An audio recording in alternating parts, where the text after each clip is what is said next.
या good afternoon, बसा. नाव न सांगता तुमची ओळख करून द्या बरं. मी ठाणे या जिल्ह्यातून आलेली आहे. माझं 10वीचं शिक्षण 2013 साली सहकारी विद्याप्रसारक मंडळ या शाळेतून झाले. 12वीचं शिक्षण माझं 2015 साली केबी पेंढारकर कॉलेज डोंबिवली येथून झालेलं आहे. माझं ग्रॅज्युएशन कॉमर्स स्ट्रीममधून झालंय, जे की 2018 साली जोशी पेडकर कॉलेज या कॉलेज झालेलं आहे आणि 2020 साली मी एम.कॉम पूर्ण केलेलं आहे कलिंग युनिव्हर्सिटीमध्ये. ओके. पोलीस प्रशासनात काय यायचं बरं तुम्हाला? सर, माझे वडील जे आहेत ते पोलीस प्रशासनात नाईक या पदावर आहेत आणि माझे आजोबा रेल्वे पोलीस, माझे मोठे काका मिलिटरीमध्ये आहेत आणि माझं लहान काका BSF मध्ये. त्यामुळे लहानपणापासून युनिफॉर्म सर्व्हिसची आवड होती, त्यामुळे मी या प्रशासनात यायचा निर्णय घेतला. नाईक या पदाची कर्तव्य काय असतात बरं?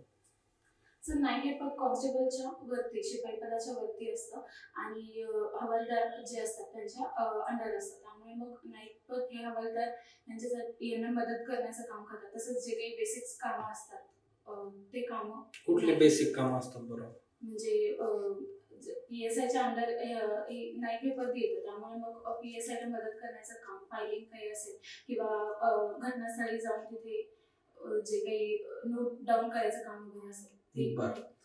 नाईक हे पद जे आहे सध्या पोलीस नाईक, ते न्यूज मध्ये आहे का बरं? सर, नाईक हे पद न्यूजमध्ये कारण मध्यंतरी नाईक हे पद कॅन्सल करायचा निर्णय घेतला होता, त्यामुळे कॉन्स्टेबलला डायरेक्ट आता हवालदार असं होतं. बर. ठाण्यासमोर कायदा सुव्यवस्थेच्या काय काय समस्या आहेत बरं? सर, ठाणे हा जिल्हा आहे तो थोडा सिटी एरिया पडतो, त्यामुळे मग तिथे गुन्हेगारीचं स्वरूप म्हणाल तर ते जास्त आहे. त्याप्रमाणे आपले जे ट्रॅफिक जे आहे, ट्रॅफिक जाम, वाहतूक कोंडी ह्याचा समस्या आहे. तसेच रस्ते वगैरे, त्यामुळे मग वाहतूक कोंडीची वगैरे समस्या आहे. बर. महिला पोलिसांसमोरच्या समस्या सांगू शकाल का तुम्ही?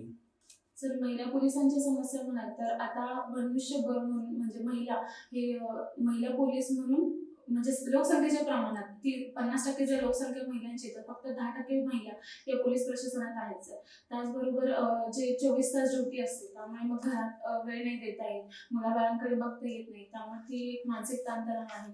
तसेच इन्फ्रास्ट्रक्चरची जी सोयीसुविधा आहे त्या थोड्या अपुऱ्या आहेत. पिरियड्समध्ये म्हणा तर मग सॅनिटरी पॅड डिस्पोजल वगैरे या काही समस्या त्यांना जाणवतात. मॉरल पोलिसिंग असा शब्द ऐकलाय का तुम्ही? हो सर. काय असतं बरं मॉरल पोलिसिंग?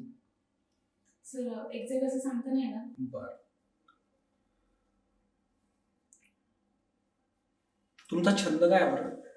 सर, छंद असं नाही म्हणता येणार, पण लॉकडाऊन नंतर मी केक बनवायला शिकली होती, त्यामुळे मग जसा वेळ मिळतो किंवा मला जसे ऑर्डर्स वगैरे येतात कस्टमरकडून तसे मी ऑर्डर्स घेते केक्सची. बर. सो केक बनवण्यासाठी काय काय लागतं बरं रॉ मटेरियल? सर, केक बनवण्यासाठी मी प्रीमिक्स यूज करते, ज्याच्यामध्ये ऑलरेडी मैदा, बेकिंग पावडर, बेकिंग सोडा हे ॲड करून येतं आणि मी क्रीमचाही यूज करते. त्यामुळे मग जसं कस्टमाइज केक असतात व्हॅनिला फ्लेवरनुसार, त्यानुसार मी केक बनवते. सर, बर. पिनाटा केक काय असतं बरं?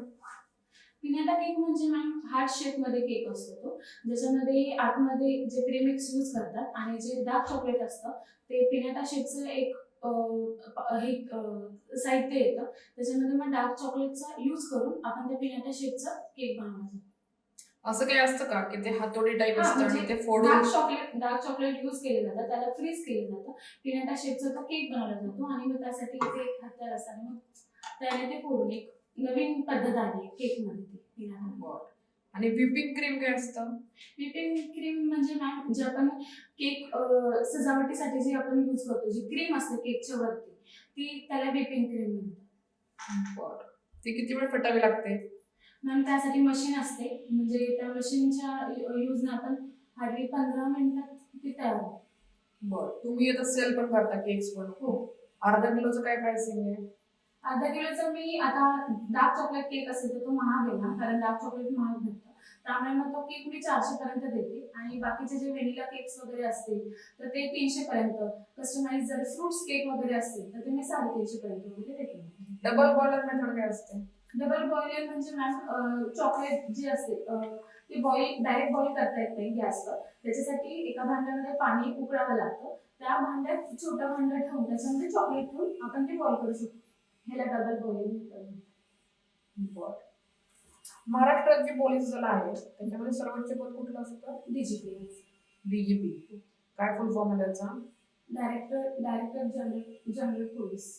सध्या कोण आहेत महाराष्ट्राचे डीजीपी? डीजीपी आहेत आता महाराष्ट्रात. बरं. तुम्ही असं बऱ्याचदा पाहिलं असेल पहा की तुम्ही पीएसआय करता डायरेक्ट रिक्रुटमेंट असते, एक्झाम असते, तुम्ही डायरेक्टली पीएसआय होऊ शकता किंवा डायरेक्टली डीवायएसपी होऊ शकता किंवा आयपीएस होऊ शकता. तुम्ही पीआय पदाकरता डायरेक्टली का रिक्रुट नाही होऊ शकत?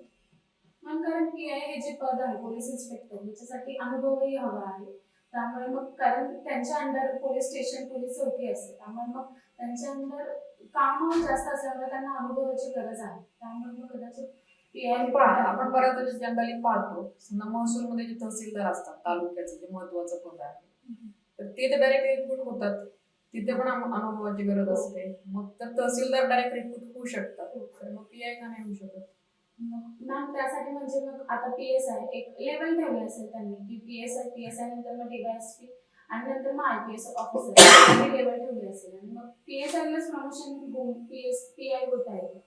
मग कदाचित त्यांनी डायरेक्ट रिक्रुटमेंट नसेल ठेवली असं मला वाटतं. ठीक आहे.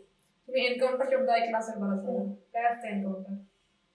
मॅम एन्काउंटर म्हणजे जेव्हा आपण जे आरोपी असतात त्यांना आपण जेव्हा घेऊन जातो आणि त्या दरम्यान जर त्यांनी आपल्यावर हल्ला वगैरे केला किंवा शस्त्र वगैरे असतील तर आपण म्हणजे जेव्हा असं आहे की समोरच्याचा मृत्यू होऊ शकतो असे पोलिसांचा, तेव्हा मग एन्काउंटर करतात. पण हे कायद्यामध्ये कुठे लिहिलेलं नाही. बरं. तुम्ही केक बनवता त्याच्यामध्ये प्रॉफिट मार्जिन किती असतं बरं? सर माझा अगदी छोटासा बिझनेस आहे, त्यामुळे मी लॉकडाऊन नंतर सुरू केला होता. पण जर मी जेव्हा फर्स्ट केक बनवते तेव्हा जरा जास्त खर्च होतो, कारण प्रत्येक गोष्ट नवीन घ्यावी लागते आणि तरी किती असतं प्रॉफिट मार्जिन? म्हणजे सर जर मला खर्च येत असेल 250 वगैरे तर तो केक मी 300-350 ला. तुम्ही स्वतःचा ब्रँड डेव्हलप करायचा विचार का नाही केला बरं त्याच्यामध्ये? सर मी एवढी काही प्रोफेशनल असा काही कोर्स वगैरे केलेला नाहीये. मी युट्यूब वगैरे लॉकडाऊन मध्ये युट्यूब वरून वगैरे शिकले आणि माझी मैत्रीण होती ती केक बनवायची, तिने थोडं मला गाईड केलं. ठीक आहे ना, ते तुम्ही करू शकता ना, ते येत्या काळात पण शिकू शकता तुम्ही. तुम्ही तुमचं स्वतःचा बिझनेस किंवा स्वतःचा व्यवसाय सुरू करायचा विचार नाही केला? सर मी एमपीएससी या क्षेत्रामध्ये ग्रॅज्युएशन नंतर आले. लॉकडाऊन मध्ये एक्झाम्स वगैरे होत नव्हता, स्वतःचा खर्च व्हावा म्हणून मी ते सुरू केलं होतं. पण साईड बिझनेस म्हणून मी करू शकते सर. ओके. तुमच्यात नकारात्मक काय बरं? सर नकारात्मक म्हणजे नकारात्मक बाब आताच्या घडीला म्हटलं तर मला ड्रायव्हिंग येत नाही. म्हणजे अजूनही मी ड्रायव्हिंग शिकली नाही, ती मला शिकायची. त्यात मला राग लवकर येतो, पण त्यावर मी काम करते. राग जो आहे तर तो ना पोलीस प्रशासनासाठी प्रॉब्लेमॅटिक आहे जरा. पण त्यावर मी काम करते, म्हणजे स्वतःला शांत करायचं किंवा उलटे अंक म्हणायचे त्याने शांत होते किंवा होतं का उलटे अंक म्हणून राग आलेला शांत? म्हणजे मी तरी शांत होते. बरं. तुमचीच निवड का करायची बरं या पदासाठी?